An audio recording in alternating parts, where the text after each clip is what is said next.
मदे जे लॻे ॻोठ गाएजा में assistant commissioner Garhiyasin Zulfikar Ali Chachar Sindh foundation education जे स्कूल खे तालो हणी सील करे छॾियो।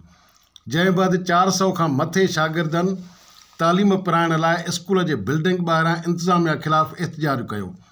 शागिर्दनि जे एहतिजाज बैदि DC शिकारपुर इल्ताफ़ हुसैन चाचड़, सीशन जज मुनूमल, ज़िलई स्कूल इंतिज़ामिया ऐं सिंध फाउंडेशन स्कूल इंतिज़ामिया बंद स्कूल जी बिल्डिंग वटि पहुची स्कूल बाबति जांच पड़ताल कई। उन मौक़े ते असिस्टेंट कमिश्नर गड़ियासीन ॿुधायो त सेशन जज शिकारपुर जे हुकुम ते स्कूल खे सील कयो आहे। हिन वधीक चयो त नामालूम ॻोठाणे सेशन कोर्ट में दरख़्वास्त दाख़िल कराई आहे त सरकारी गर्ल्स स्कूल जी बिल्डिंग ते कब्ज़ो करे सिंध फाउंडेशन पारां स्कूल खोलियो वियो आहे।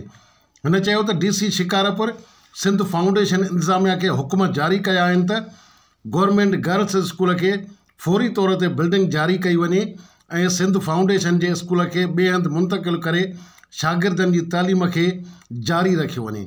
आजुज़ भुट्टो, इबरत न्यूज़, मदे जी।